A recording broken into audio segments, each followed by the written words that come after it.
Hello and welcome to the space of the Conscious CoCreators. I am Uma, joined by Shani. Hello, hello. Thank you for joining us. And today we have two very special guests with us. We have Carsten and Olga from the Metta Startup Studios and the 100K podcast. Thank you for joining us. Nice. Thank you guys for having us. Thank you. We just want to warn you that this is a trigger alert, and if you want to stay broke, then you should never continue watching this episode and continue to the next one. We're going to dive a little bit into business and what money is in our life. So, guys, would you share a little bit about how you became coaches, business coaches, how it started for both of you and for you together in your life to spread this mission about stepping into abundant lifestyle? Do you want to start or should I start? You're more concise than me, as a tendency. All right. So basically, both myself and Carsten, we have each over a decade in big Fortune 500 companies, different types of experiences. And we loved it until we didn't. And at some point, I think that was, 2016, 2017. I think we started to experience so Carsten was close to burnout. I started to experience really strong anxiety attacks. So every morning before going to the office. And basically that kicked off this thought of okay, something needs to change. Something is I don't know, the job pays well, but it feels meaningless. So I remember myself coming every day home and telling Carsten I just wish they fire me because the pay is so good. I'm not sure I would walk away from it by myself, but I fucking hate it. So at some point it reached the stage where just I felt I couldn't do this anymore. So I more or less on emotions dropped out of my corporate job and I started looking for something different. But it's kind of feeling that's every time I would go for an interview, I would almost feel oh, I promised not to touch the mic. Now I'm already touching it. Feeling throwing up. So I felt okay, something needs to change, but I don't know what. So I definitely know that I don't want this anymore, but I want something different. But what it is, I'm not sure. So it was also my first experience of hiring a coach for myself to figure out kind of the way where to go, how to approach this transition. So we figured out that's I would make a pretty good coach myself. So I found a coach in education. I applied for it. And they had as a part of business development, for the first weekends in-person event, you can invite one guest for free. So I invited Carsten because I thought he needed it at that time. And he loved it so much that so the business development worked because he enrolled as well. And we basically graduated together as coaches. We also, about that time, we got our second child in and that was kind of the moment to start our own business, and that's how we started. And in the beginning, it was just taking anyone for coaching for whatever topics, just getting experience. But over time, we figured out that we would really want to give people the path from, working in the job that is meaningless to transitioning into something that is meaningful for them and purposeful for them. So we call it purpose-driven business. And that's basically became our niche. So since then, we're basically helping people to start businesses from scratch and grow them to the first 6 figures because we believe that's if people reach that milestone, that's okay. They already figure out the process, so they can grow or start new businesses and grow them to the 6 figures. So that's. Did I miss anything? No, I think just to highlight, it's not about it wasn't at that time about the business. It was about a purpose-driven life. And, we lost the purpose in working for shareholders to increase value for a product that probably is not great for nature and for our kids and the future generations at the cost of our health, not having time and energy for the kids. When you come home, you're just dead tired. You cannot even give them anything. And you start to have health issues, which is okay, now I'm going to die soon, maybe. In our family, there was a bunch of deaths in that time as well, stress levels. So we were really having these thoughts, and for what? Is this can I do this another 40 years? Am I even is my body capable of this? Or will I just, collapse? So it was let's build a more purposeful life. But you need money, which is interesting because it's a topic also today, right? Because you cannot just, do your hobby and chill out and have holidays. Like at some point there needs to be somewhere a path to receiving money for something that you do. So why not make it something that you love and make that a business? And that's kind of where we came, okay, make it a purpose-driven business, something where you're good at, where you have natural authority and that plays on your background, but that also plays into your passions, into, changing the world in some sort of meaningful way. And that's how we started and sucked at it. And I was still working in corporate in the first more or less year, like on the side, slowly reducing hours, but we were just doing so many mistakes, like probably what we're going to talk about today as well to some extent, but not making it work, thinking, oh, it's all working now, being ridiculous, like, investing more money and then realizing, oh, we didn't have anything figured out actually. Over time, taking more and more responsibility and ownership of that journey. But yeah, that was a really big process and that showed us it's not easy. It doesn't just happen like that, unfortunately. And, as anything in life, I guess, you need to input some energy to get some great energy back. And we understood what it means to do that for business. And that was kind of our journey. And as we are learning, we're packaging things up and, giving that to other people as well. Mm-hmm.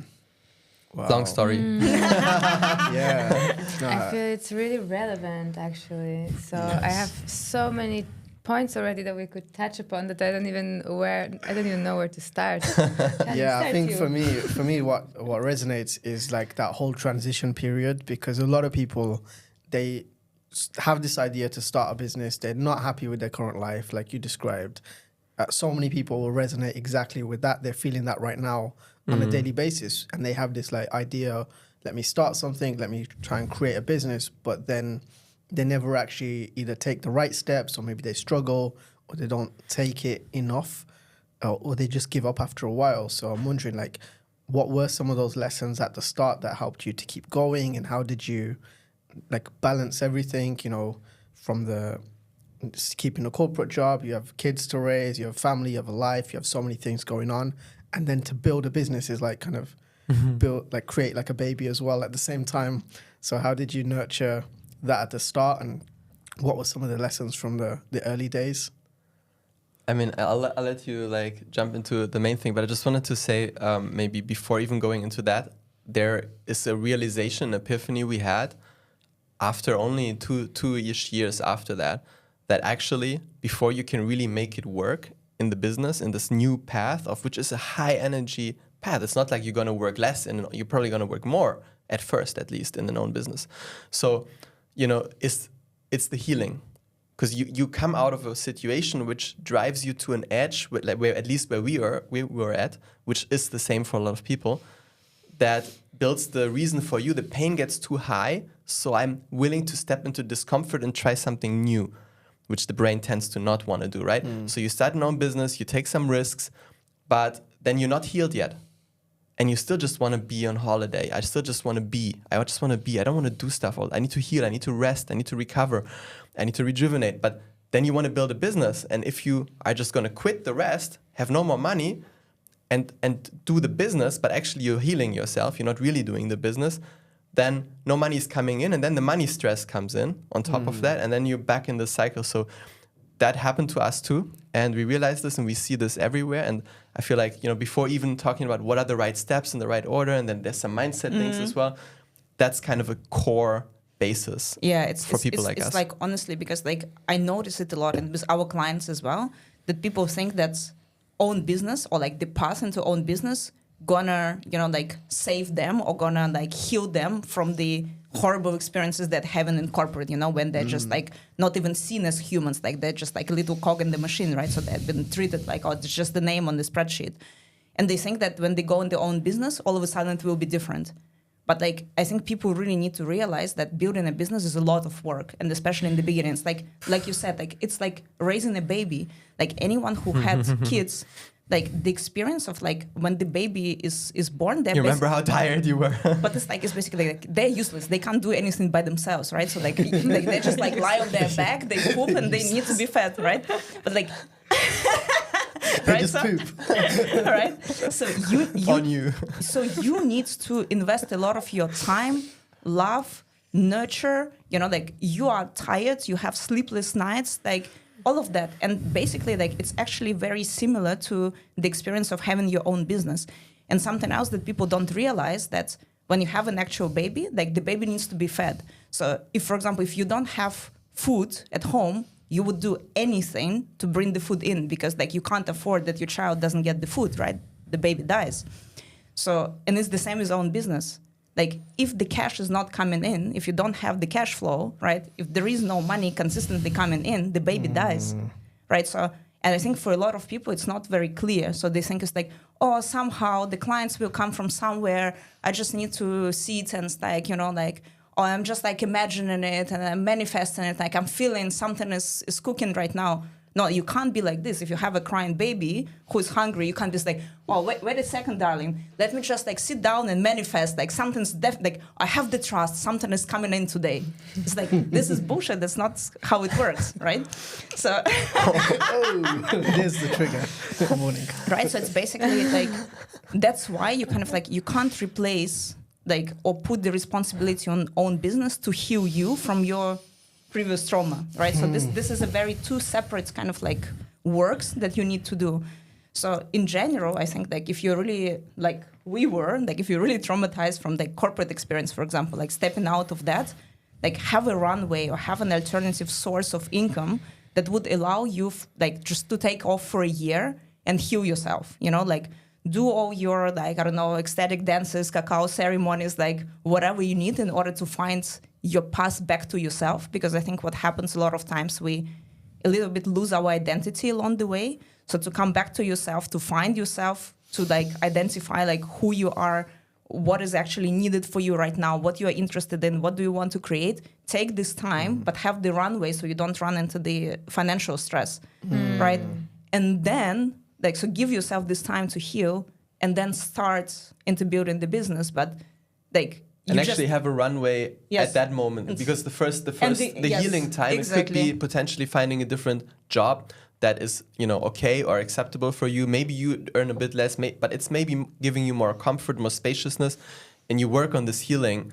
Or if you don't have a family, or you move in with your parents for a while to just like calm down, but you don't spend your runway in that period, because when you want to start the business, then you're going to want to have a runway. Then you're going to want to have at least 6 months of me living my lifestyle without any problems, at least. Because it's going to take that long to figure things out, at least. Okay, but what about people who will not have this runway? So let's say we're talking facilitators or freelancers or people who are starting, who don't have this like pillow of, okay, I can afford 6 months of not earning money just to start my project. And also, how do we explain the word business? These are two questions. All right. So I think like if you're really starting at this base, which was like also the case for us, right? Like you just like the key word here is acceptance. You need to accept that it's gonna be hard work and it's gonna suck for a while until it gets better. Right. So if you accept and you stop like kind of like kicking against it and says like, oh, why me? Why like everything is so hard? Like, no, it's hard. It's not good or bad. It's just, it is hard, and just accept this. It is a lot of work, because basically like, you know, there is a process to starting a business. And I think like that's why it is very difficult for people, especially with lifestyle businesses, because nobody teaches you the process from like A to Z, kind of like how to do that. Right. So there are like scattered bits and pieces of information. Somebody's screaming somewhere on the internet like, oh, you definitely need to, I don't know, like pamper your Instagram. This is like the way to go. Do your reels, like whatever. Somebody else like telling you something different, right? Like, Yaren would say, make a podcast and you'll get rich. Exactly. Right? But it's kind of like you don't have the way to understand like how to take the right steps in the right order.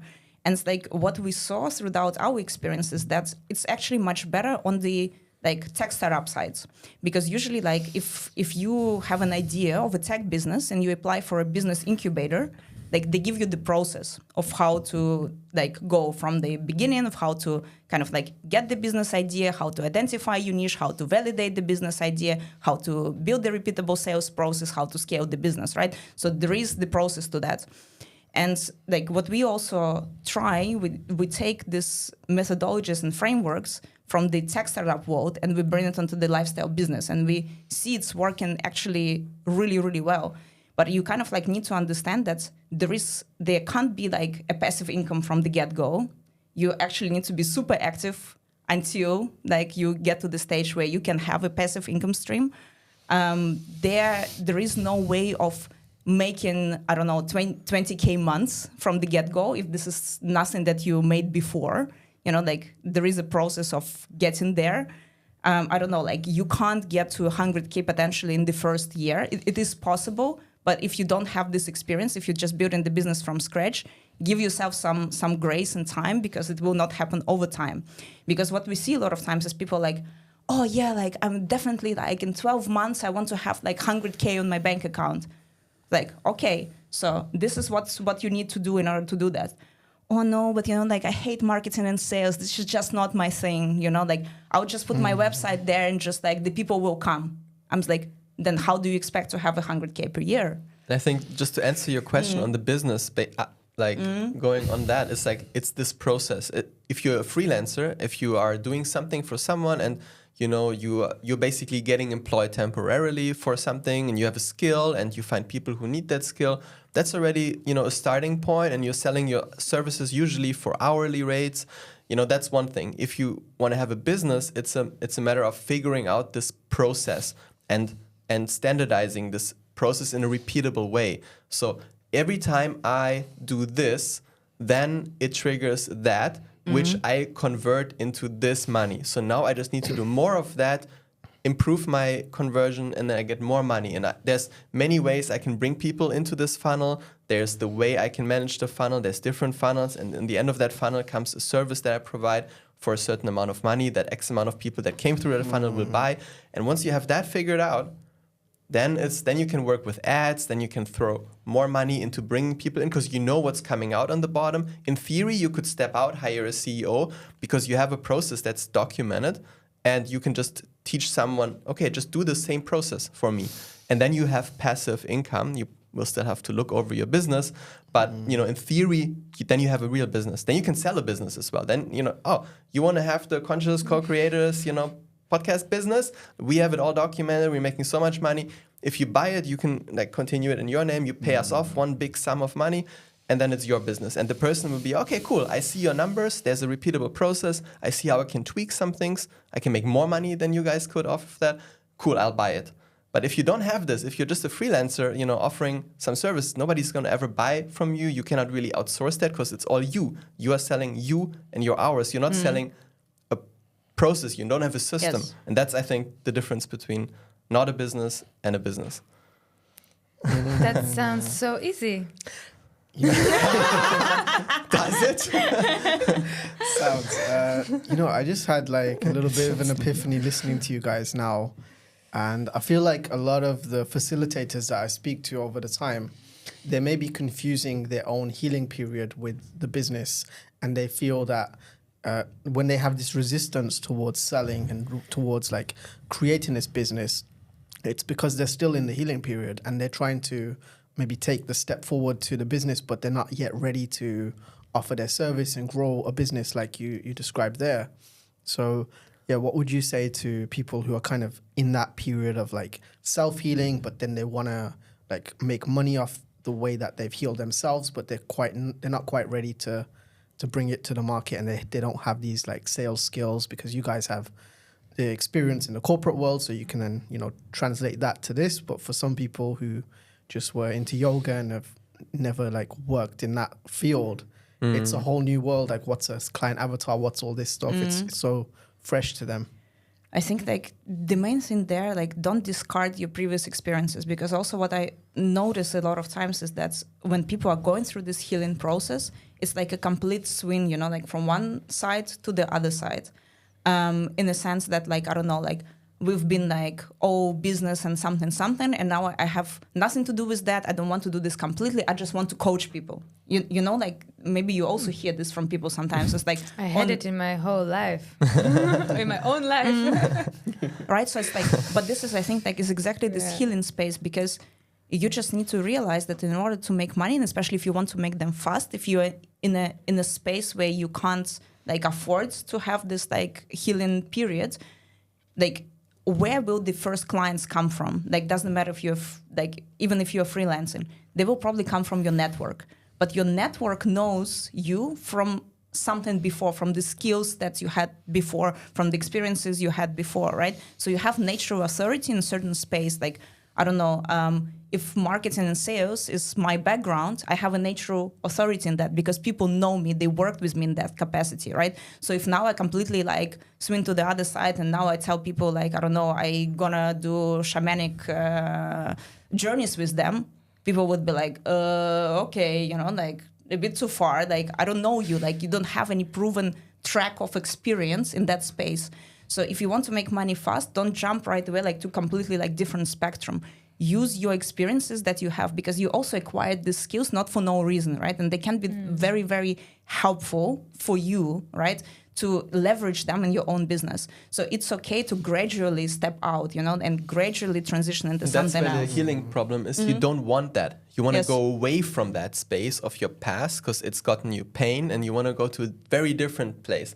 But this very different place, you don't have authority. Like it's like our client, for example, like we have one client, like is absolutely amazing experience. One of the most successful entrepreneurs in his country, like the track of like, I don't know, multiple businesses, a serial entrepreneur, like millions made, right? But he was on such crazy journey of this like ups and downs, you know, like one day like Microsoft is buying my company and the next day the contract is off the table, right?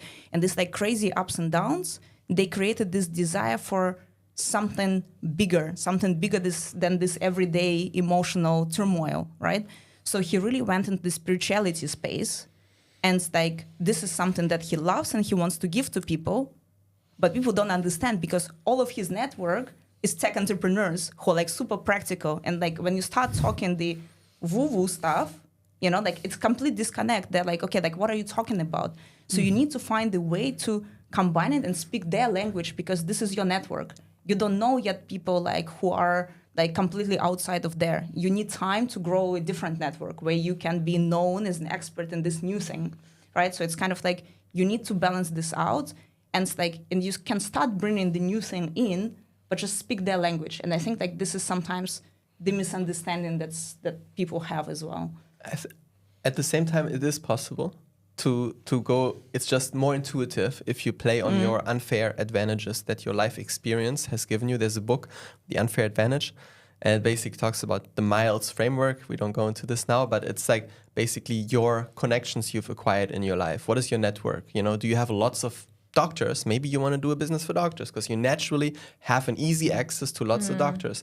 If you are trying to reach tech engineers, but I have 0 tech engineers in my network, you're going to spend a lot of time first networking and building your network before something. So you don't have to play on your past, but it'll make things faster. If you have a long runway and you don't care about immediate money so much and you have time to build things up, you could be a coach, and yes, you can learn or something else and you learn something new, and you can always teach someone who's someone else who wants to learn the same thing, but you already made the step and learned it.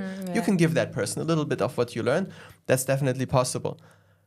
But there's a difference of doing this as a professional. Oh, I'm a coach now, and I'm learning more coaching, and I'm giving people coaching, versus becoming a business owner as a coach, where you don't just become better in coaching, which if you switch to something new, it's kind of difficult because you have to get better at the new thing first. But on top of the new thing, you need to become a business owner. And that's a whole 50% skill set almost that you need to build up.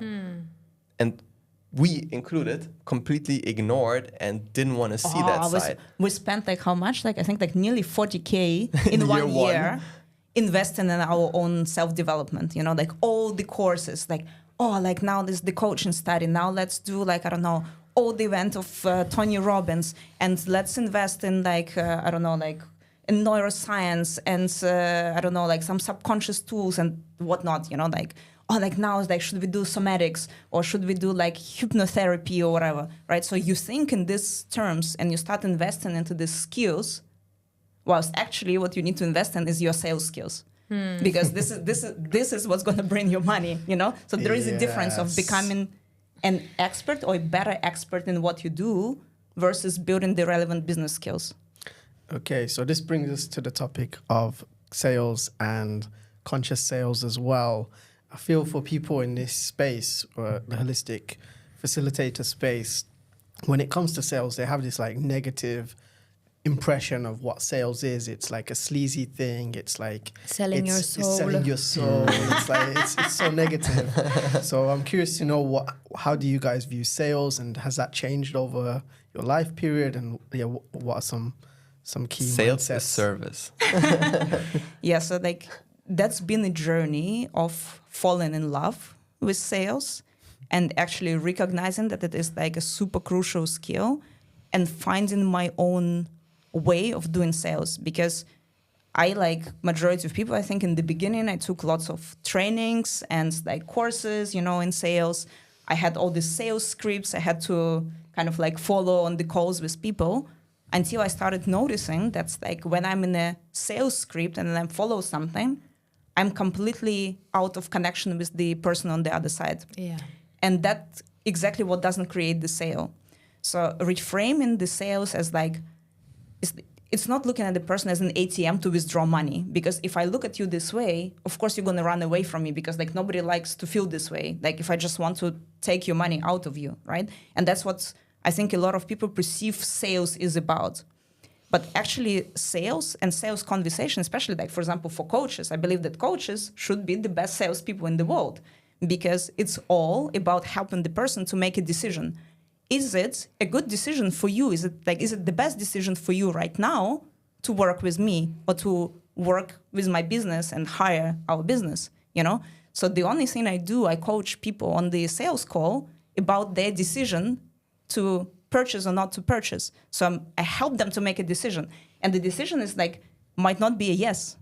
It might be not the best timing. It not the best decision for them right now, but I need to help them to make this decision by themselves, right? So when I reframe it and when I'm in service to help the person to make the best decision for them, there is no salesy or sleazy tactics. And you will naturally ask a lot of questions as Yes. part of that, curiously, and you try to find out, you try to think even with them, is it the best? What could be the best? Is my service that I'm offering the best, or could I adapt my service to fit better to what their needs are?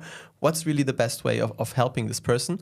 And what do they need right now? Where are they at right now? And you ask questions, and in a sales call, whenever I go on a rant, or I used to go to just explain what we do and how cool we are, it never works. People okay, thank you, I'll think about it. This is going to be the answer, because they don't feel heard, they don't feel cared for. But if you just ask questions and you barely speak, that's the most successful sale. You barely speak. You just ask lots of questions. We had another episode on just taking lots of input, gathering intake, understanding, making questions, and then in your back of your head, based on all the input you're taking, asking questions to really care, figure out what is the right thing for the person. You can then afterwards, after so much intake, you now know how you can position your service and product in a way that actually the other person will desire it, and that it actually shows them how it can help them. But if you think, it can help anyone, coaching can help anyone, and you just say your way of how it can help, maybe it's not what the word doesn't click that you use with the other person. But if the other person speaks first, you see the words, they connect, and then you use the same words again to mirror back, because they understand that word. They have a deeper meaning that they cannot explain you even in that moment, attached to that word. And then you understand the rough direction. You can mirror your products and services against this intake. And I think that's not speaking, asking questions, and I think listening deeply. And I think another part of this is really reframing, right? So sales is service in a sense that, imagine somebody has a really pressing issue. And I love to make this example because it's been a big issue for me last year, for example, because I worked myself into a state where I started to have autoimmune issues, and I had the skin around my eyes completely cracking, oozing, bleeding, blown up eyes like this. And I work with people, right? So I create a lot of content. So it was such an issue, and the doctors couldn't find anything. Blood checks looks all right? So I tried so many things trying to get this under control. So if there would be someone in that moment, waving at me and saying, hey, Olga, I have exactly the solution for your problem. Let me help you. do you think I would not be happy to take this person on their offer? Like, I would be like, thank you so much. Somebody offered me because Thanks like, for selling. Yeah, thanks for selling because like I'm really suffering. So in a sense, like in my head, if we really have something of value for people, if we really can help them, it's almost criminal not to do sales, not to offer this to people. Because like how if nobody knows that you have something to help me, if I don't know that you have something to help me, how would I ever heal, you know, or how would I ever support myself? Yes, and Well done. yes, and how do we make this link? Because sometimes it's very challenging to find people who are looking exactly for our solution. And of course, there is a lot of energetics behind it. And yes, we do sit and we meditate on that and we attract the perfect clients. But what do you say is the action? How do we bring this link, you know? Because a lot of people is having beautiful solutions for a lot of people's troubles, but they're like, you know... They think they have beautiful solutions for people's troubles. The problem is that they never confirm it. So the key is very simple. Like any marketer will tell you, like it's all about market research. But market research, not in a sense like sometimes people do in corporations that, oh, there is your perfect avatar that is made up from your head. Like, oh, I think my person is like this and like that. No, actually getting like rolling up your sleeves and talking to people. So we have like a specific methodology that we use in the what we call customer discovery phase. So it's basically like if you look at any business, there are 4 major stages in building a business. And the first stage of the business is kind of like it's first confirming the customer problem fit. And this is what majority of people miss out on because like everybody knows like product market fit, you know, like probably heard about that from the tech startup world, whatever. That's like, oh, my product is fit to the market. But before your product can be fit to the market, your customer problem needs to have a match with your solution. So if you haven't confirmed that, your business almost doomed to fail. So basically, you need to have an assumption. So usually, like when we have a business idea, it's a hypothesis in our head, right? It's just a theory. It's like we assume this is what people want.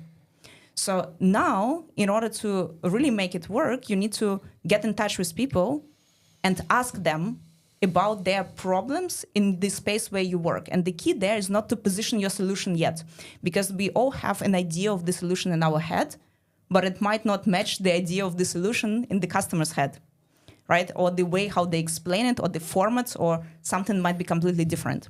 So what we usually do, we go on the calls with people. So it's very important to get people in conversations with you, not like send them like some sort of like form to fill in, because people use very different words when they write and when they speak. So we would go on so-called customer interviews, and we always say that, I don't know, like do at least 20 in order to really see the red thread of what people want. Before you do that, if you do only 20 with lots of random profiles of people, you will still not see a red thread.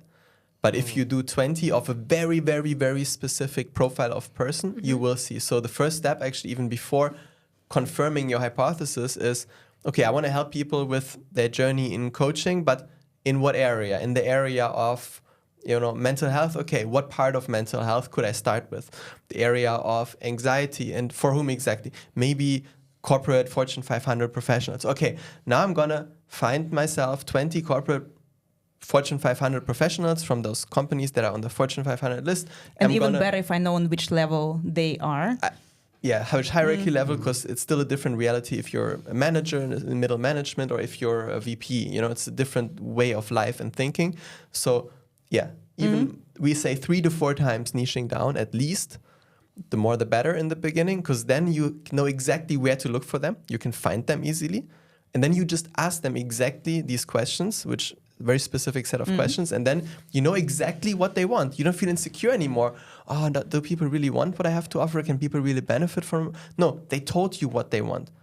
And now you need to match. It's up to you then to match what you have to give and what you want to do to what they actually want.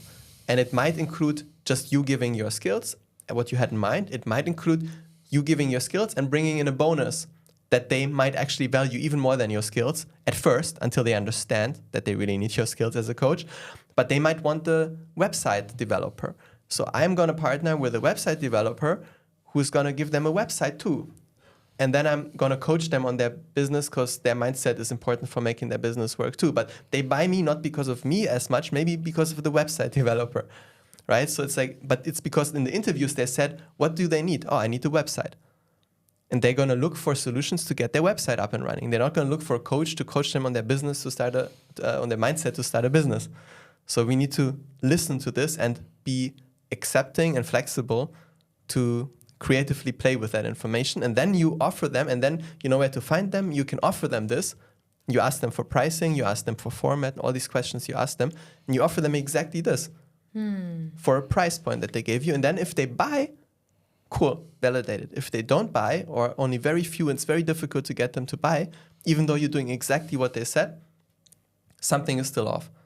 And people out there in the internet that don't even know you are not going to buy from you if you cannot even convince people that already know you in your network, which are most likely your first people to sell to, that after doing interviews that you have something relevant for them. You know, so you need to figure this out first in your smaller circle, in your network, in your environment, hit a fit. And once you have that, you know, still nobody might buy from you because you have a limited audience. Maybe it works the first 6 months. That's what happened to us. That's what happened to others. You sell for 6 months. It's going up. It's going great. And then all of a sudden you notice, no, it's slowing down because you're not growing your audience, because you are selling to the same audience, out of which always about 3%, if it's a relevant audience, 3% is ready to buy. You know, another, 50, 60% will buy eventually at some point. And the other 40, 50%, they will never buy from you. So if you're, always hitting 3% out of a small number, that's very few people at a time. And eventually there's less and less of this, the 3%. So you need to, after this initial fit, you need to shift activities to not just selling and figuring out the fit, but also growing the audience. How do I expose myself? There's a lot of golden nuggets there. But I wanted to add something because I just want to underline kind of like the importance of these customer interviews, because a lot of times, even when we look at the tech startup founders, because they know this, this is the process, right? And by business incubators, they've always been pushed to do these customer interviews. But the problem sometimes is that people are so fixated on their idea that they're just trying to validate the solution, but they're not trying to validate the customer problem. So, and this is a dangerous thing in a way, because if you start positioning your solution the way how you have it in your head and say like, okay, for example, like, I don't know, let's say I want to run retreats for women who want to heal their anxiety, whatever, just like making stuff up, right? So if I have in my head that it needs to be a retreat of certain days, like in this format, and I'm trying to sell this, like, I don't know, to Shani, like I'm coming and say like, hey, Shani, don't you think it would be a great idea to launch a retreat for women? For you to join a women's retreat. No, right? But like, do you think it would be a great idea? And Shani is like, yeah, I think it's an awesome idea. I was like, oh, okay, right? So I kind of like validated my solution, but I haven't validated the problem. Or the feedback would be only on your solution, but you're limiting their thinking. It might not be what they intuitively, naturally would be thinking, because you're already giving them this. Yeah, because maybe they tell you that's like, no, actually, like, I don't want it as a retreat. I want it a 6 months program. And I don't want to have it in a group. I want to have it one-on-one, right? But if you already explain them your solution in a set format, you forever close the door for them to voice what they actually want, right? So it's very important to understand what do people want? How do they... We have to talk, guys. But it's literally like, how do they see the solution? And I love this example. Like, I actually make it very often because I think it's very graphic in a way. There is a book which is... I always forget I'm laughing with him crying. I always forget the name of the author, but there is an awesome sales book which I would actually recommend to anyone. It's called "You Can't Teach a Kid Ride a Bike on a Seminar."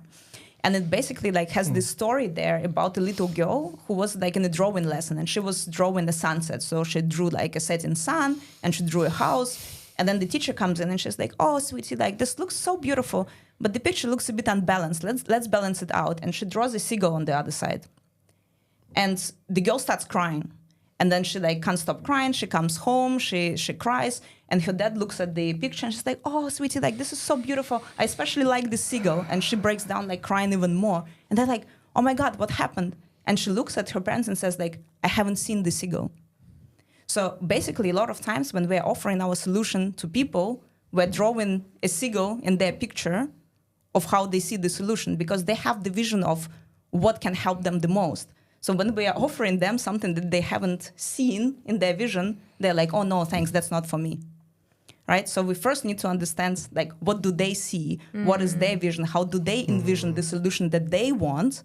And then we need to decide when we do these interviews, and we do a lot of them. That's why we're saying, like, at least 20. If you can do 100, by all means do 100, if you can find 100 people. Because what you will start seeing the more interviews you do, that there is not one single customer, potential customer for your services, but there are buckets of people. And within each bucket, it's literally like if you run these interviews, you will hear that like if somebody hypnotized people in saying the same thing. So within a bucket, people will tell you the same price points, they're ready to pay for it, the same format, the same duration, the same lengths, the same kind of like features that they want to have, and a different bucket will be different. And then it's up to you to decide, do I want to serve all of them? Or I just choose this bucket because it's the most aligned with the type of services I can provide. They're going to pay me the most, and I'm only going to focus on them. But then all your marketing becomes about these people. So you can disregard the rest, but you are marketing to this type of customer, and you speak in their language. So when you're in the interviews, you're also listening to their language. How do they describe their problem in their exact words? How they do talk about their aspirations, their dreams, their wished for solutions, and you use this language in your marketing. Because when this customer sees this, they're like, oh my God, like this person, they really understand me. Whilst the other buckets of customers, they would not relate to this. And that's okay because you're not targeting them anyways. You can target them later? You can target no, but that's what I mean. Like, of course you can target them later, but it's in a sense like if you want your marketing to really work and bring the leads in, you need to talk to your best customer. Right? And if this is your best customer, this is whom you're talking to. And it doesn't mean that they don't need, if you're a coach, it doesn't mean they don't need coaching if they don't say they need coaching, right? It just means they don't understand, like you have to listen to them and speak to them in their language, but you don't have to believe everything they say because they clearly haven't found the solution yet because they're still looking for a solution, right? And you might have found, okay, coaching is the actual solution. Maybe you also didn't expect it, but it came to you and you're like, oh my God, this stuff works, And I want to give this to people now. And people still think they need the career promotion or they need whatever. A business plan. And you need to give them this, but you need to not blindly give them this. Obviously, you're an expert as well in this field where you're offering something in. So infuse what you know really works with what they want as well and build this bridge, combine this. Wow, so many insights and so many like dots are being connected for me just listening to you guys. And I wanted to recap just so we have everything that you shared. Good idea. Because there were so many things there. So you were talking about first, okay, most people focus on product market fit, but what they need to do before the product market fit is actually the customer problem fit. And then you mentioned there were 4 stages of business, but I don't think we got to the stages yet. So for the customer market fit, that is the idea of understanding the problem which first. We can call a dream client connection. Right, exactly. Absolutely. Yeah, we can find fluffy words to describe it. Come on. But basically, it's actually understanding what the people want as opposed to what you foresee for them. Because a lot of times we have this idea and we're like, okay, I want to help people because it helped me. So we force the solution onto people and then we're wondering why is it not resonating with people? But the approach you're saying is actually go to the market, speak to people, understand what they're struggling with, understand the issues, and then from there design the solutions. Yes. As opposed to creating a solution in your own mind and try to force it onto the market. Customer-centric versus me-centric. But you see like what is happening, like, and I think like, Shani, for you especially, like doing sales, right? It's always about switching the focus from me to the customer, to that person I'm in service to, right? So it's like, I'm not just creating my solution because it sounds cool to me, but I'm building my solution because I actually want to help people with their problem. And when I genuinely want to help people with their problem, they will buy because the solution is catered to their problem, right? And it's the same with sales. Like, if all my attention is on me in the conversation, people are like, oh, okay, thanks, no, or I'll think about that, and they piss out from the sales call without buying from you.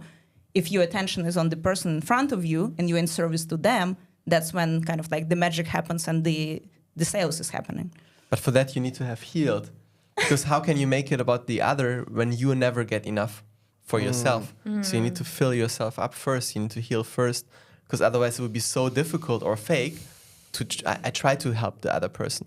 You know, I just, as you were speaking, I was like, oh, it's such a warm feeling to think I want to help this other person. You know, it's actually really warm, hearty, heart chakra, whatever. You know, this is this connection. When you mentioned the ideal client connection, you know, the dream client connection. It's really this heart, this love. And now in corporate, we always heard about fall in love with a customer, but it had no meaning for us at the time. Now it has this real meaning, but you need to have healed yourself before you can really develop this love to really care and really listen. And I'm not making a solution because of me. I'm making a solution because you are in some pain, and I want to help you, and I care really to understand how I can do that. And it's really powerful because you can translate it into being of service from point of ego, which is I am of service because I want to, because I am this, because I am giving the solution, as opposed to being of service out of heart, which is like, how can I help you? And if we approach it from this point, sales stop being sales. It's just being supportive to others and receiving an energetic exchange. Yes, absolutely. And when it comes to energetic exchange, we have it coming from the Christian culture that when we are of service, when we are helping, we should not be paid for it. This is like the Catholic thing, you know, like the priests, they don't get the money, the monks, they don't get the money also. I'm so like, oh, please. You know, and this is donation. It is donation. So like how much you feel, you can give me. And it's just how come church is one of the richest institutions in the world we used to be. Yes. Yes. So how can we overcome this money blockage, which people feel that we don't deserve to receive money? We just need enough to survive because we are giving a service from the heart. So do you work with this as well in your coaching? Of course. I mean, like, without that's like, you can't, right? And that's kind of like what we were talking about. There is a difference between the pre-sale communication and the post-sale delivery of service, right?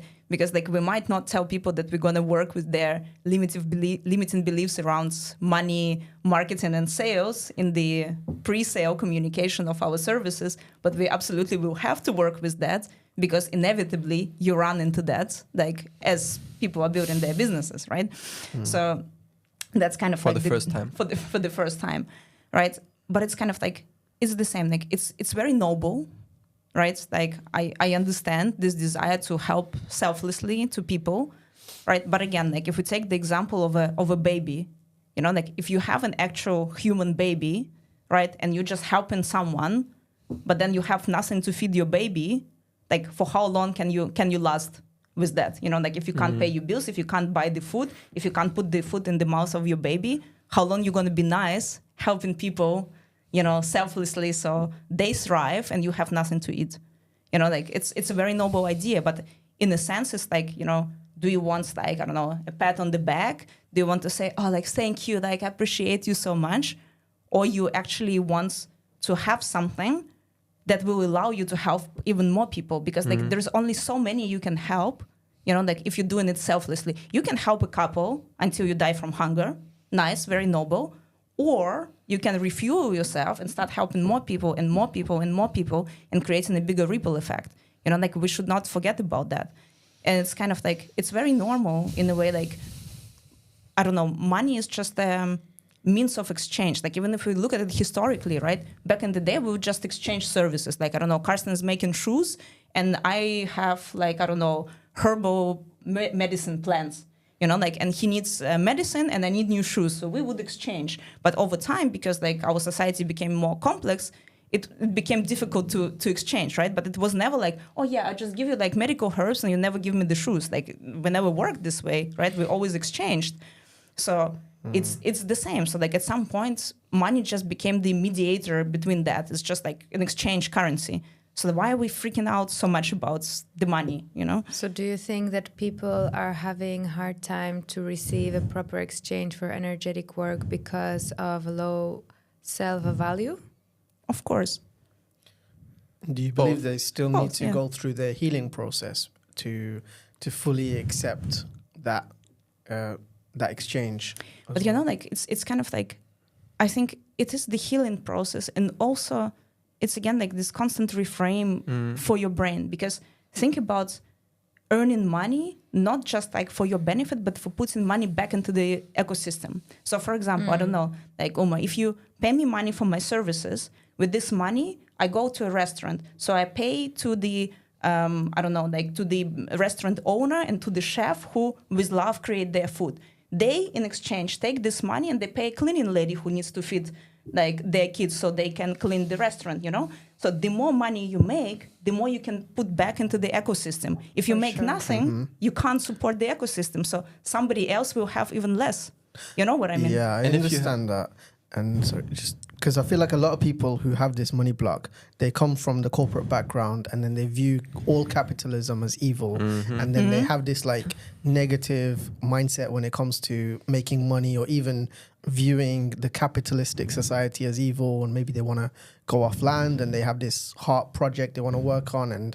And so that's maybe this block that they face. And I don't know if it's anything you guys experience when it comes to, of course, capitalism and in the past. Here the same, no? Like I grew up in a family where every Christmas we celebrate in a big family gathering, and then with my uncle, my godfather, we always like talk about the world and what's wrong with those suits sitting behind desks and like ruining the world and the nature.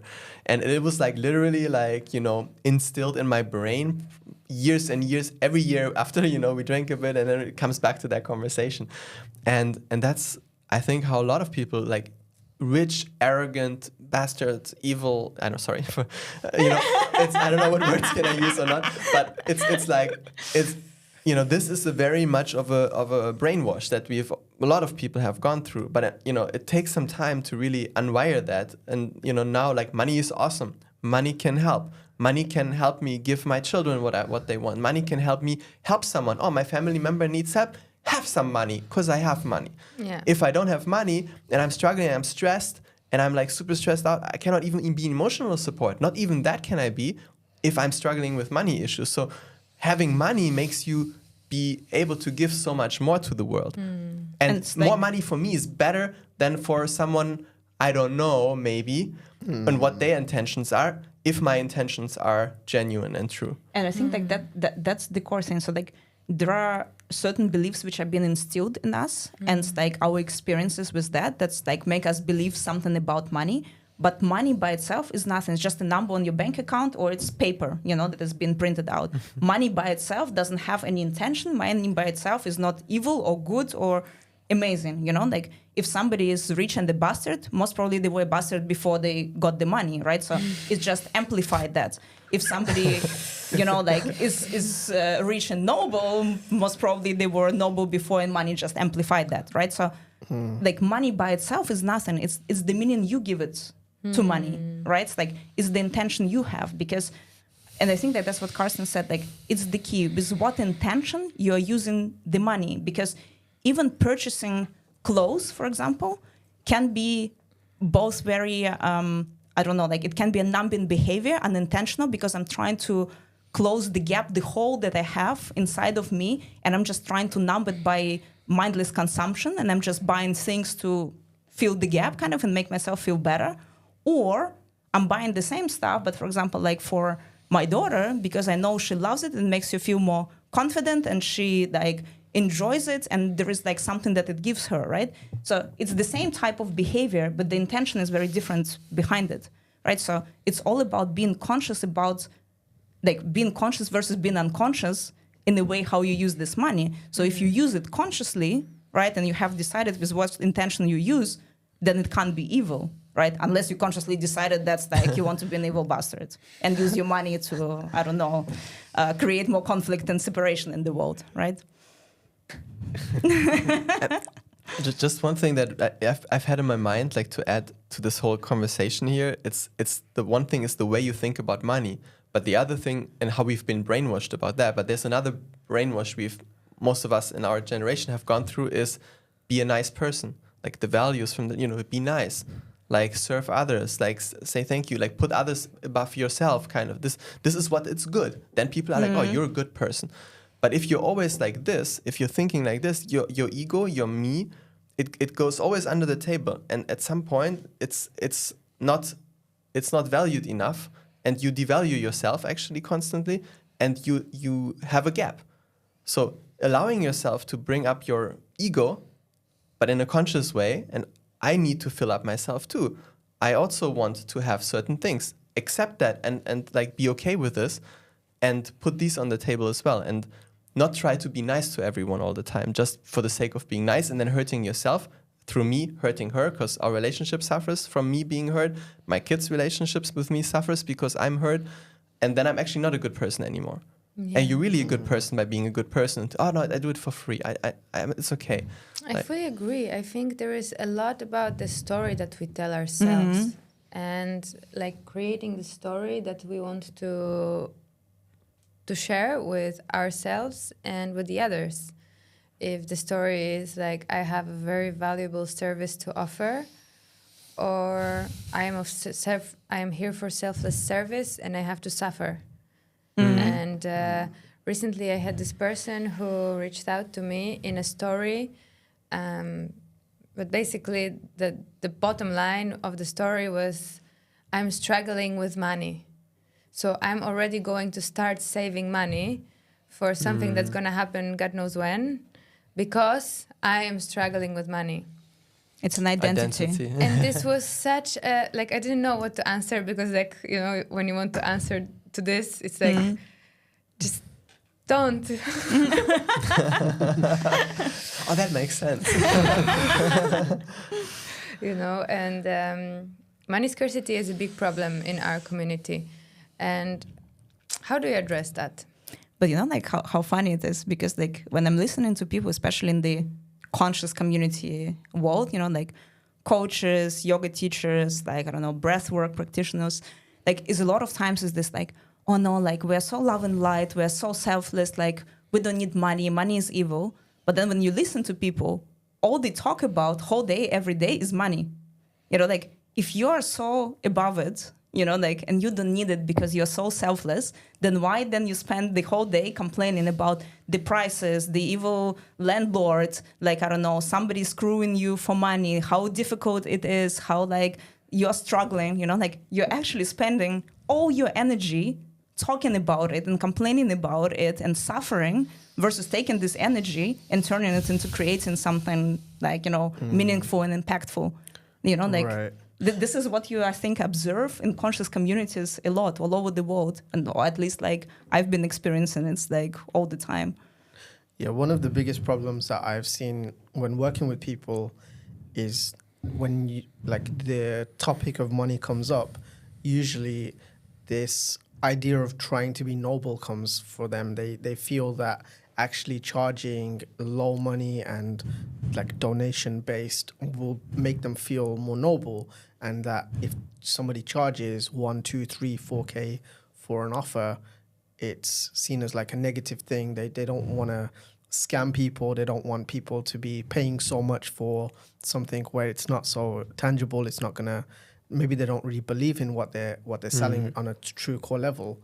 So that's been, for me, the biggest challenge that I've seen with people when it comes to a mindset thing.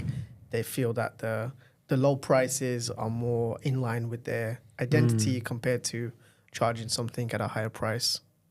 But like in a sense, it's like it depends on which stage of your business you are. Because in general, I also believe that sometimes it's better to be fully booked on a lower price point than like sometimes like, because like we kind of experienced it from our coaching study, where people were telling us like, oh no, like after this study, because it's such a good study, you should never charge people less than like, I don't know, 100, 150 euro per hour. And I didn't feel in integrity with that, because I was like, no, I'm just starting out.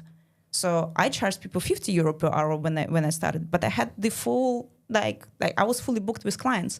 And sometimes I think like, it's through action that you create this confidence, like through experience, you create the confidence in yourself. So if you are not very confident in the beginning, charge lower price point. Like this is no problem. Gain the experience. It's much better than having no experience and keeping the price. But through that, as you get more confidence, as you see more people getting the results from your service, raise the prices because your quality increases, the quality of your output increases, the results that people are getting, like the quality of result is increasing, right? So then you can raise the prices. Like do what's in integrity with you, but don't undersell yourself, because in the end of the day, what it will create, you will just be bitter. You'll be bitter and upset that people don't value you, they don't appreciate you. So you will just slide into all this kind of like low vibing energies and be bitter to everybody around you and spread this bitterness all over, like if you don't charge what you believe you need to be paid, so right? To answer also your question, like what do you do with people when they have this mindset is, I think was answered to this, like to get them as fast as possible to sell. And as part of that, it's doing the interviews, having something super tailored. And by the way, each interview is a business development call. Because imagine I interview a random Fortune 500 person who is in a certain position about a certain problem that they say they have. How many coaches that provide solutions for that exact problem have they ever spoken to in their life, in person or even in a video call? How many? Maximum one other person. Probably nobody. So if they now feel like, okay, the pain is really too high, I'm ready to buy to help myself here, who do you think they will reach out to? If you make them an offer after having listened to them, been grateful for their time, maybe haven't given them something back in return for free, a free first coaching session, thank you for the interview. Like when you make them an offer, there's a good chance that they will they will actually consider it and they will maybe buy from it. Even if they weren't proactively doing it, but by you making an offer, they're like, you know what? It doesn't make sense. Let me go for it. So we try to do these interviews to get them the first clients through these interviews, but also say, hey, if they said, my easy price point, because we always ask for an easy price point, right? If you were to buy a coach for anxiety, whatever, what's the easy one where you don't have to think about much? How much money would that be? Like this much money, like 50 per hour, whatever, like a psychologist, something. That's an easy number. Okay, offer them this number. In the beginning, when you're just starting out, give them whatever they ask or even make it less. Because you want experience and confidence. As fast as possible. And some money on your bank account. And you want testimonials. And that way you start building action and confidence, and you start to see based on these first clients, what works, what doesn't work, you tweak, you become more confident, you can ask for more money easily. It's kind of like, in a sense, it's progression. It's bullshitting yourself when you say like, oh, I don't know, like I don't want to ask for this and that. It's because you're not seeing the impact and the result that you're having on people. Because when you see the actual impact and result, you have no problem charging for that because you have the confidence. It really feeds from itself. So I think a lot of times the problem is like, it's just the story we tell ourselves because it's too painful to admit that actually we're not delivering results to people. That's why like we don't want to charge them more. And then their objection when we work with people is, but I cannot sustain my life if I offer 50 euro per hour on these things. With all the other stuff I have to do in the business, I cannot just charge 50 per hour. So then you need to tackle that objection that naturally comes to everybody almost when they sell themselves very cheap in the beginning. For one, it's not your end game. You're going to raise your prices. For two, what's the vision? Like what do you have a vision in mind? Because this is the starting point as part of a business building process. It's not the end vision. What's the end vision? Have a very clear money end vision. If I want to have 100K per year, how many packages? If I want to do one-on-one, how many one-on-one packages? At what price point do I need to sell per year, per quarter, per month, per week? And it becomes, okay, that sounds actually doable. And now I'm starting here to get my testimonials because I need authority and testimonials and social proof to be able to get to these numbers later. But you know what you're working towards. You're not just working for 50 and that's where the story ends. But if you don't have that vision, you get very demotivated because like all this effort and then one person buys for 50 per hour. This can never work. Right. Thanks. I'm even struggling to listen to you because I have so many things that I'm thinking about. Yeah, tell us. Tell us what's coming up. Yeah, you need to stop us and give us the direction because we're like, oh my God, there's so much to share. But for sure, people valuable. would definitely be rewinding this and watching this over and over again because there's so many nuggets in here. But before we move on to something, unless they want to stay broke. They would have already clicked off by now. Yeah. But you at the start you brought up those 4 steps that people need to grow the business. So when you finally will talk about that. what are the other 2 steps? I'm curious, because I know that the first one you said is the customer problem fit. The second one is the product market fit. So what are the other 2? So it's basically, it's the customer problem fit. So it's like kind of like validating the business idea, right? Which has like several kind of like steps in there. But it's like first is the like just validating that there are people out there who are ready to pay you actual money for what you have to offer. It's not about making a lot of money in this stage. It's just confirming, yes, there are people who are ready to pay actual cash for what I have to offer. So the first stage, once you have confirmed that, you move into creating a repeatable sales process. And the repeatable sales process is about like, okay, every time I do X, Y, Z, I get this amount of leads into my system. Then, I don't know, like I do sales calls. Out of, I don't know, 15 people who came on the sales calls, 5 buy, right? So you start having a system because you start analyzing and getting some data about how many people need to come in, like at the top of your funnel, like to whom you need to talk to in order to convert a certain amount of customers, right? So you can start kind of like reverse engineering how many people need to come at the top of your funnel every month in order with my conversion rates to convert the amount of people I need in order to make the money I want per month, right? So it's creating a repeatable sales system. And this is like what is important as well. And also like, I think like, I don't know, maybe I'm jumping ahead, but there are different types of customers you serve on each stage as well, right? But after you created a repeatable sales process, now you can start like what we call like creating a brand or hiring like people to start grow the business, right? And it's kind of like, this is the first time actually when you need to think about like, I don't know, your brand colors and logos and like something. Until then, you don't even need any of that. And usually people start from the end instead of starting so from we had the beginning. the 3 stages right now, right? And why she's like, oh, maybe I'm getting ahead of myself because it's another more complex concept to bring into already a complex conversation. But it's like in the beginning, it's the people who will buy from you in the beginning. That you're not a big authority yet, you're just starting out. So it's those who are more visionaries. They are more like, they believe in your mission. They love what you do and what you stand for, and they'll just buy from you. And they have a painful problem they want to solve, and they're ready to try a new solution. And they don't care if you have testimonials, if you have already proven results. They're visionaries. So they're the ones who just want to try a new solution because maybe it solves their problem. So those are in the first stage. Those are kind of in the second stage, the most of the people. But then you grow out of this. There's not enough of them around to really grow your business. So now you need to reach people who are outside of your network, who are new to you, and they are not so tolerant anymore. They don't just look at you, oh, I believe this. No, they want to see the social proof. They want to see the solid website. They want to see a track record. They want to see all those things, and then they are ready to buy. Then and they're ready called to scalable trust. Customers. Yeah, and that's when you need the brand and everything, and then once you pass that stage, you need to build your company. It's the company building. So then you have gone from validating to creating a repeatable sales process to growth and then to scale. Yeah, exactly. And the company building, the scaling is then it's already a much later stage, right? But then you start writing down processes, you write on SOPs. You go back standard operating procedure. You go back to where you came from, and it's okay, which was trigger alert. Exactly. But it's but it feels so different. Excel sheets. But it feels so but you love them now because they make you money and they document your money. They allow you decisions to make more money. We always have a bit like I enjoy working in Excel files, and it makes sense to me, but not for Uma.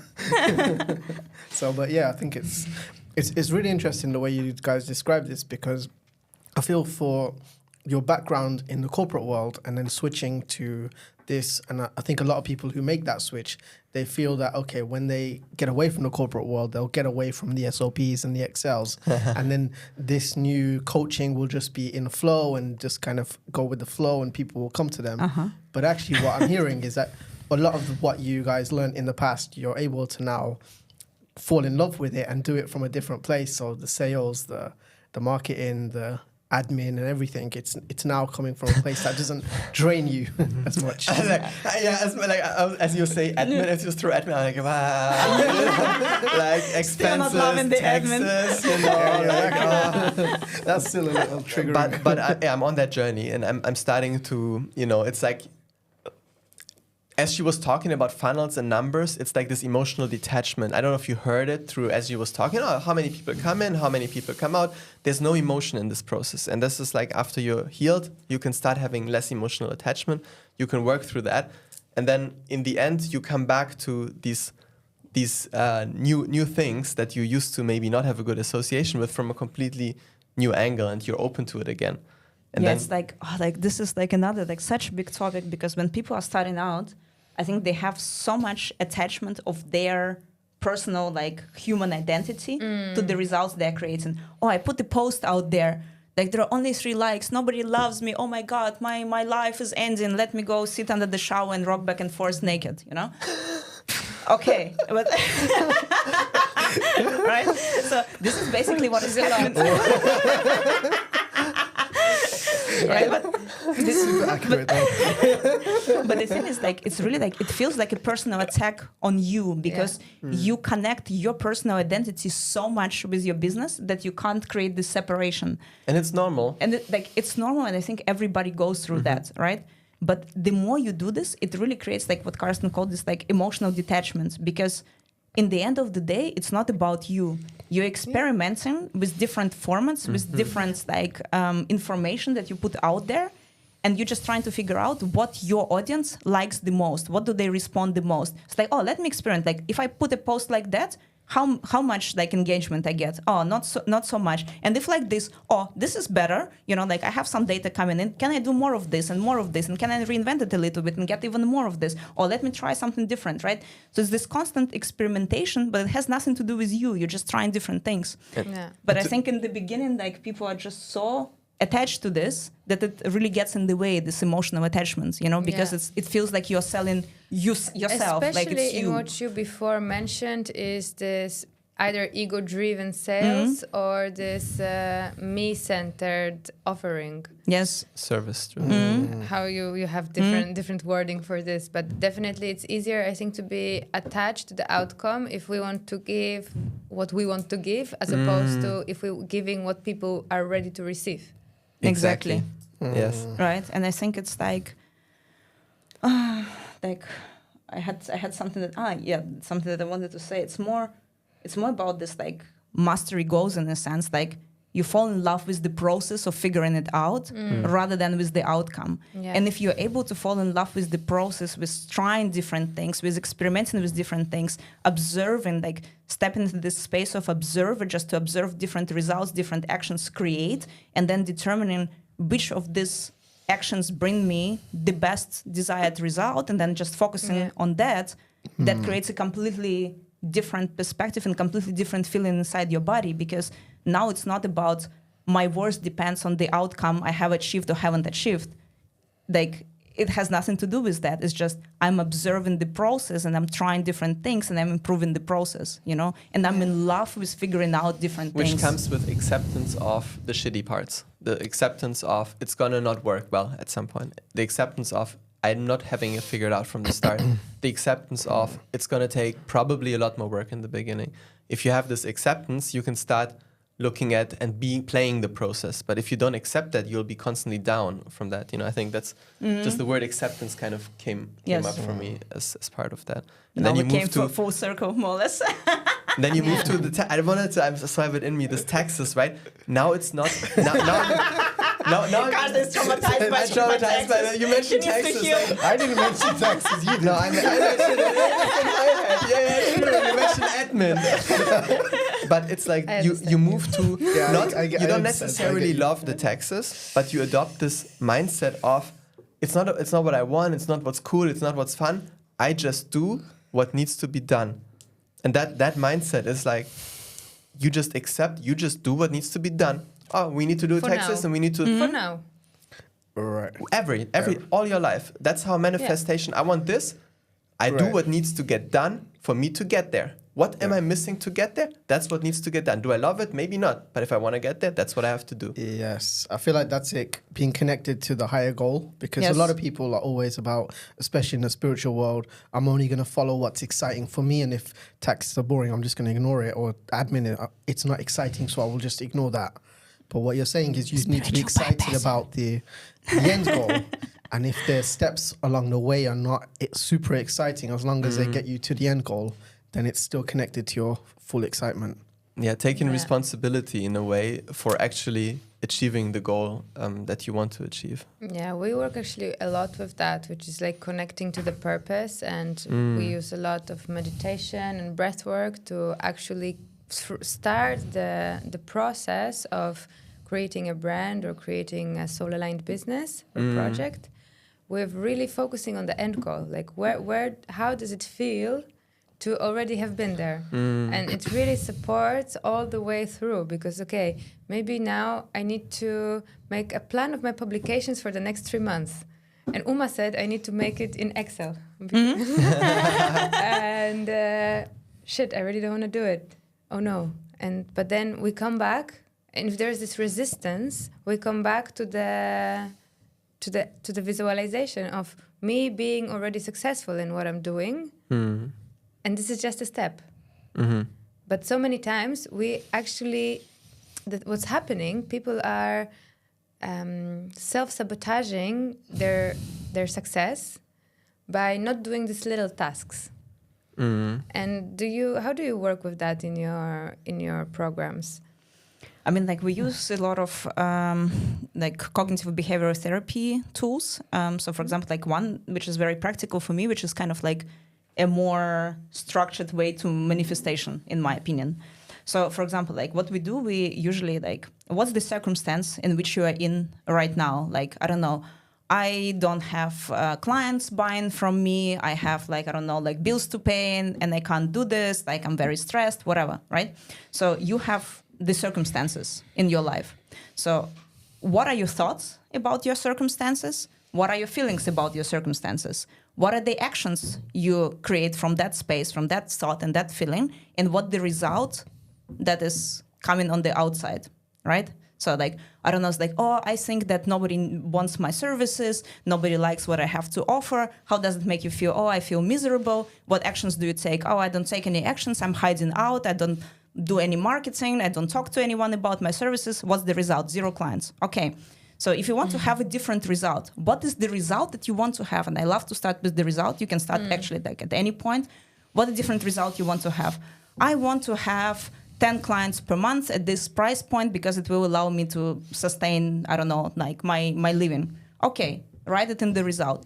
If this result was guaranteed, if that already happened, what would you feel inside of you? Say, oh, I would feel proud. I would feel excited. I would feel whatever. Okay, what would be your thoughts about, you know, like the situation, about yourself? Like, this is working. People want this, like whatever. From that space, when you think this is working, people really want that, you're excited, you're really proud of what you are creating. What are the actions you are taking? These are the actions. Okay, so in order to create this result, this is exactly the list of your actions. Now, go do that. And then people don't do that. Yes, and people don't do that, of course. And? No, but afterwards, people, because also it's like, from one time coaching someone through a model like this, you know, they reframed it for themselves, but it's so deeply ingrained. The change doesn't happen from one conversation. It's like, it might happen for a couple of weeks and then you fall back because the pattern has been built up for, I don't know, 30, 40 years. And it's like basically become part of you on such a cellular level. It's difficult to break this pattern. So it requires work. It requires personal development. And I think like it's like a lot of times it's a lot individual work, because I'm just thinking that people come from a very different baseline. Like, for example, I don't know, we have a client who went through toxic relationships, through abuse, you know. So, for example, for that person, put themselves out there with their marketing is terrifying, because what if I express myself and I get abused back? So your nervous system is so wired for this fear that I can't push this person to go quantum leap jumps in their business versus somebody who, I don't know, like is very comfortable, has been doing sales like all their life for corporation, you know, like it's a very different baseline. So in a way, you also need to, again, acceptance, to accept where you are and give yourself the grace to acknowledge the progress, you know, because for the person who went through abusive, toxic relationships, it will take way longer to get to the baseline where someone who is very confident, outgoing, sales, comfortable, to get to the same baseline as this person is. So it's okay. You just need to accept that your process might be very different from somebody else's. Like you can't compare, you know, like you really need to see where you're coming from and accept that you come from that stage, you know. So if I manage to get this person to be accountable to put, like, I don't know, Instagram stories every day until that person gets comfortable with doing that on a daily basis and gets into the habit until it becomes so natural that it's not terrifying anymore, that's a great progress. From there, from that new baseline, we can start building something different. Whilst like the person here, I can push much harder and say like, okay, your goals are this, this, this, and this, because I know their nervous system is able to handle that. You know, so it's very, very different. So you need to be also, and that's why I think like this inner work and self-reflection and acceptance of where you are and understanding of yourself, what works for you and what doesn't, is so important, right? And it's kind of the baseline for all the practical skills and everything that needs to be done, you know? So you can't bypass that as well. Yeah, so it's working with people where they're at right now. Yes, meeting people where they are and meeting yourself where you are, you know, like, and really trying very hard, very consciously not to compare yourself for others. And because of so many insecurities, because you mentioned you guys work with this purpose-driven, you know, and getting people to connect to this. Like, if you're not connected in your business to your purpose of like what's meaningful, what's a driver in life for you, if that's not instilled in your business, if what your unique strengths are not being leveraged and used in the business, if your core values that are like important to live by for you in the world are not incorporated in that business, you know, the business will be hard at some point, and especially in the beginning. It's a survival game. And then will you pull through? If it's not, I will not do the task. So much more likely not if it's not the task I love and I don't have this deep meaning. But if I have this deep meaning of me creating something amazing in this world that I love and it's so fun, and I need to do this crappy task as well, it's much more likely to get this person to do the task if their business reflects a deeper purpose and alignment. Yeah, for sure. For sure, and it works both ways. So we also work purpose-driven. It's both ways, exactly, because I think there are two kinds of niches that we're touching upon. One niche of people who want to make a lot of money and need to reestablish the purpose, and people who have a very clear purpose and want to work with this purpose but need to realign with the money. And I think both struggling. So yes, it has to be super aligned. Firstly, from my perspective, firstly the purpose and why we do it, and secondly how we can convert it into a nice life as well. And that's a great point. I think it's not just about the business, because if you're not doing the business for the sake of the business, if at least the way we look at it, it's a purpose-driven lifestyle business.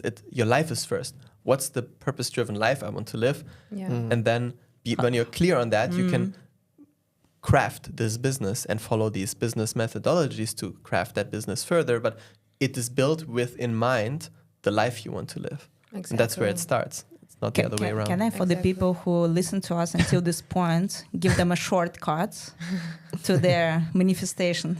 Yes. Yes. There is like literally, you know, because like a lot of times there is a point A where we are right now and the point B is where we want to go. And you can go there different ways, right? So a lot of times people think that they will go the straight line from A to B. Usually it doesn't work. So usually it can be like this, you know, can be like this in whichever different ways. But you can also like kind of like on a piece of paper, there's 2 points, you can clap them together, you know, like in a very short period of time. And that's usually what people don't want to do, because it means that you have to go into the area and tasks which are the most annoying, terrifying, and to which you have the most resistance. So if you go exactly there, you clap the timelines We're together. back at the publication plan. Right? But because like if you are scared of sales, if you think sales are evil, this is exactly what you need to master. This is exactly the fear and resistance you must overcome in order to shortcut your way to success. If you believe taxes are annoying, this is something to overcome resistance and fall in love with, because taxes is one of the biggest, or like the biggest expense in your business, and you better know your shit about taxes, right? So those kind of things, like, but it's kind of like, it requires this awareness of yourself. She's strong, yeah. Yeah, and desire to go and sit into discomfort. You know, like, and that's what usually our brain doesn't want to do. That's what on a bodily level we usually don't want to do, because it is not comfortable and we want to avoid it at all costs. And acceptance again around that. But if we allow ourselves to go in that space, accept the discomfort, and we pull through the discomfort, we come out on the other side a completely changed person. And that's the shortcut that we can create for ourselves. But it's uncomfortable. I definitely agree. That's amazing, and the work is where we don't want to look, and that's the point. Yeah, always. Yes, it's where the gold is. Yeah. Shedding the light on the dark. Yeah, so something that hides in the shadow. And it's really funny, because here we are really translating all the healing things that we do around our lifestyle into the business, and it's the same. Yes. How could it not we be? would love to sit and chat with you guys for hours and hours. So this is just. I know we have a deadline. This is it's triggered so many thoughts in my mind, and for sure we need to meet after this and talk about some stuff. But we really appreciate having you guys. Yeah, having you guys here. And is there anything final you'd wish to share, or how people can connect with you and check out your podcast as well? Because you also have an amazing podcast. I mean, it's the 100K podcast. You can find it on YouTube. We're Metta Startup Studio. You can find us on all kinds of social media. Check us out on LinkedIn, or the 100K Mentor, or the 100K Strategist on Instagram. So that's how you can connect. You can just chat to us, ask us questions. What I want to share, I think, as a final statement is, it's such an adventure, this process. It's been tough and hard and amazing, and it's ups and downs, and once you accept and you lose a little bit of this emotional attachment, which you will, just pull through till then. It's such a journey. It's so much freedom. It's like, for me, it's the ultimate expression of freedom, is to have this purpose-driven business. You live your purposeful life through the adventure of giving birth to this business, which is so exciting and so multifaceted. And just believe there is a path, there is ways. It's forces you into personal development like crazy. Like, we've never been forced so much into personal development and growth than through this process, because you must make it work, versus corporate, where it's kind of secure. But here your livelihood is based on your personal growth, and it's a beautiful process. Like, don't lose your faith in it. You have something amazing to give, even if it doesn't seem like it. Do lots of things from today's conversation, like find the path. That's just one message.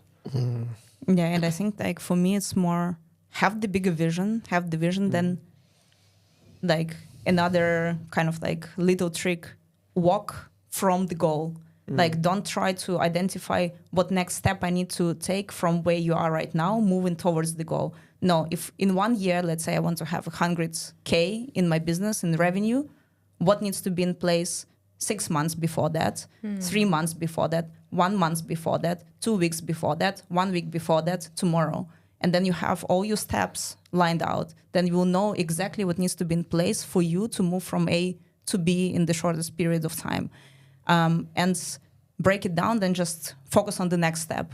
Like, and also in a way, like, yes, there is a process, there are certain steps that you rather take in a certain order, but every business is different. Every business is unique. There is no blueprint or magic pill that takes you from A to B exactly like some other business, because otherwise, like, even successful entrepreneurs, serial entrepreneurs who started many businesses, if there was a magic pill, every business they would start would be successful, but it's not the case, right? A lot of times there are successful businesses and failed businesses. So your business is unique, and trust that every step you take, you will know much more, and much more, like, your lens will be opened up to seeing more paths and more opportunities. But you need to walk at least the first step. If you just sit in your point B and meditate and manifest and have the great visions, but you never take the steps like towards creating that, you would never see more routes and more paths to walk. Yeah, for sure. Thank you so much. Thank you. Really, really curious. I believe there's really a lot of golden nuggets for everyone who's listening. Thank you guys for joining us today. It was really, really inspirational time and triggering. I hope so. But triggering in a good way, for sure. Thank you. I'm glad. Thank you guys. Thanks for the invitation. Thank you.